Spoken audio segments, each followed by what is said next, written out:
வடசென்னை தொகுதி திமுக வேட்பாளர் கலாநிதி வீராசாமியை ஆதரித்து அமைச்சர் உதயநிதி ஸ்டாலின் பெரம்பூர் பகுதியில் வாக்கு சேகரித்து வருகிறார். அந்த நேரலை காட்சிகளை காணலாம். வாக்கு வித்தியாசத்துல ஜெயிக்க வச்சிருக்கிறீங்க, அதுக்கு என்னுடைய நன்றி நான் தெரிவிச்சுக்கிறேன். ஆனா இந்த முறை கண்டிப்பாக குறைந்தது ஒரு 6 லட்சம் வாக்கு வித்தியாசத்திலேயாவது நீங்க அவர் ஜெயிக்க வைக்கணும். அதுக்கு ஏன் காரணம் சொல்றேன்னா, போன முறை நம்முடைய எதிரிகள் எல்லாம் ஒன்னா சேர்ந்து வந்தாங்க. இருந்தாலும் மிகப்பெரிய வெற்றியை நீங்க தேடி கொடுத்தீங்க உங்களுடைய தேர்தல் பிரச்சாரத்தின் மூலமா. இந்த முறை நம்முடைய எதிரிகள் எல்லாம் தனித்தனியா பிரிஞ்சு அணியா வராங்க.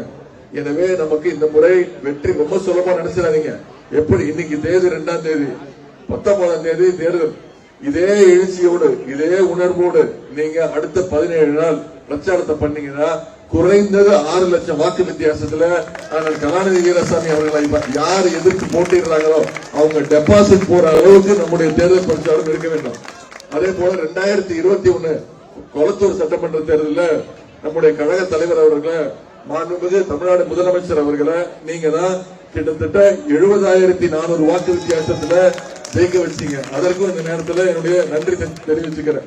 தமிழ்நாட்டு முதலமைச்சரே நீங்க தான் தேர்ந்தெடுத்தீங்க, அதற்கு உங்களுடைய வாழ்த்துக்களை நான் தெரிவிச்சுக்கிறேன். அதேபோல் பெரம்பூர் தொகுதியில நம்முடைய கழக வேட்பாளர் அண்ணன் ஆர்.டி. சேகர் அவர்களை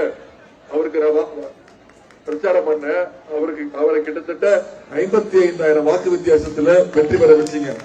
அதேபோல் திருவிக நகர்ல நம்முடைய கழக வேட்பாளர் சட்டமன்ற உறுப்பினர் அண்ணன் திரு தாயகம் கவி அவர்களை 55,000 வாக்கு வித்தியாசத்துல வெற்றி பெற வச்சீங்க. இதற்கெல்லாம் நான் இந்த நேரத்தில் உங்களுக்கு நான் நன்றி சொல்றேன்.